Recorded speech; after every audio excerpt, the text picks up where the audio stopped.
I was training with some of my MMA guys last week, and I saw him finish this particularly tight and flashy choke. I later found out that choke was called the Peruvian necktie. I talked to him afterwards, and I had him give me a step-by-step instructional on how to finish this choke. You know, knowing my blue belt self, I couldn't help but pass up the opportunity to learn this flashy move. So, once we went through this choke about 10 to 15 times, I know I had to put it to the test. I find a younger blue belt about my size, and he agrees to roll for the channel. What he doesn't know is he's going to be my next victim of my new Peruvian necktie. Right away, I look for an arm drag into a trip. My goal here needs to be to get in front head as soon as possible. I snap him down, and what better way to start? I give y'all the heads up and shoot right away for the necktie. I step my lead leg over the head, lean on the head to create enough space to get my back leg over, and then I leg press away. It feels tight, and judging by Charlie's face, he thinks so as well. Unfortunately, Charlie rolling to mount kind of negated my newly found addiction. I shoot up for a mounted triangle, and he scoots out the back. Back to square one. I need him to be off of his back, so I initiate the stand-up again. Charlie seems a bit more reserved when hand fighting now, so I take a different approach. I take up a collar tie and sit to the ground. As Charlie pulls away, I hook both my ankles for a quick sweep. I beat him to standing, and voila, I get back to the front head. Except this time, he hits me with a quick peek out. If he could have stayed upright, he had a clear line to my back. As I start to see Charlie starting to rely more on his guard skills, I have to find a way to get back to the front head. Charlie almost hits me with this standing scissor sweep. Maintaining my balance and grabbing his hooks, I threaten him with a toe hold. He rolls to defend, and I roll with him, right to the front head. Me using a toe hold to get to the front head is about as criminal as this photo is. I shoot for the sub, but he's quick to roll before I can lock up the back leg, but lands perfectly for me to finish an anaconda. This is where I start to theorize my masterful plan of locking up the necktie and switching to an anaconda or a darce.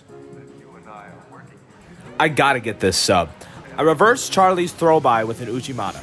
I completely forget to kick my foot back so he's able to stay on top. Charlie wants his revenge and is quick to lock up a guillotine. I shoot my arm over his shoulder to prevent the high elbow, and he throws me by. We reset, and I use an arm drag to a double. He flicks me off. But by maintaining my underhook, I fake a hip toss and gain leverage with a standing shoulder clamp. I put a little pressure on the shoulder to bring his head down and get to the front head. A quick snap, and we're right where we need to be.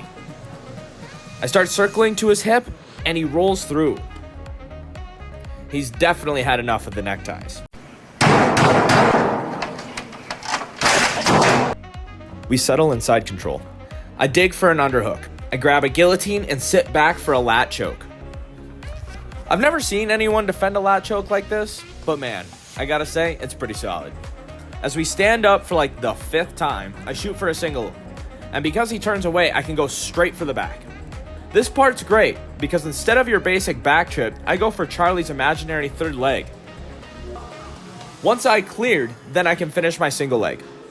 And of course, I had to follow that up with another toe hold attempt. Me and Charlie are exhausted at this point. We've been grappling all day, and this seems like the last opportunity I'm going to get for my Peruvian necktie. And just when I'm about to try and circle to the hip, he flips to his back, and we reset standing. After getting another shot stuffed, I decided to sit to guard. And as he tries to step past my guard, I look for another arm drag. I felt as though I was pretty close to finishing it, so I stand up and use my arm drag to close the distance and shoot for another single. We mess around, and I finish up with a last toe hold attempt and give you guys a little show. As far as submissions go, this is definitely real. I give it like a 7.5 out of 10. While it may be tight and it may be effective, I think if you lose position, and especially someone who's maybe a little bit more experienced grappler, they might make you pay for it. And especially if you guys try to do this in MMA, props to you. Super tight choke. Just don't miss it, because I have a feeling some bombs are coming afterwards. Thanks for watching. Just make sure to hit that subscribe and that like. If you guys have any other flashy moves you want me to do a video on, put them in the comments. We'll continue this.